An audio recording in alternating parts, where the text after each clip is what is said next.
वो कंबल साधारण नहीं था, वो जादुई कंबल था। चलो देखते हैं जादुई कंबल ने क्या जादू किया। बहुत ठंडी रात थी।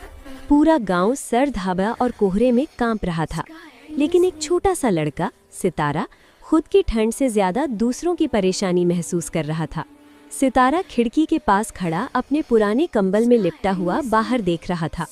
उसे लग रहा था कि आज की रात बहुत लोगों के लिए मुश्किल होने वाली है। तभी अचानक उसका कंबल हल्का सा चमकने लगा। नरम सुनहरी रोशनी फैल गई और एक धीमी सी आवाज आई, सितारा, मैं जादुई कंबल हूँ। जो मुझे किसी और पर ओढ़ाएगा, मैं उसे ठंड ही नहीं, सुकून और सुरक्षा भी दूंगा। सितारा थोड़ा चौंका, लेकिन डरने की जगह मुस्कुरा दिया।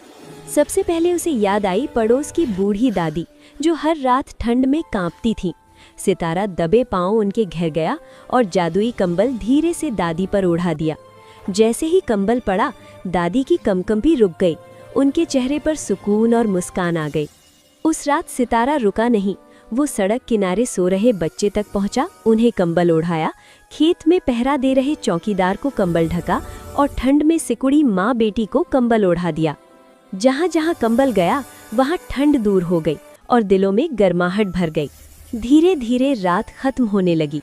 सुबह की हल्की रोशनी फैलने लगी। कंबल की चमक अब कम हो गई। उसने आखिरी बार धीरे से कहा, सितारा, अब मेरा जादू खत्म हो रहा है, लेकिन तुमने जो दया दिखाई है वही असली जादू है। इतना कहकर कंबल फिर से साधारण बन गया। सुबह गांव जागा। लोग एक दूसरे से कह रहे थे, आज रात ठंड थी लेकिन डर नहीं था। और सितारा, वो चुपचाप मुस्कुरा रहा था। अब वो जान चुका था, जादू चीजों में नहीं होता, जादू उस दिल में होता है जो दूसरों को सुकून देता है। मॉरल, सीख, जो दूसरों को गर्मी देता है वही सबसे ज्यादा चमकता है। अगर आपको कहानी पसंद आई हो तो लाइक करें, शेयर करें और सब्सक्राइब करें। जल्द ही मिलेंगे सितारा के अगले रोमांचक एपिसोड में। तब तक के लिए धन्यवाद।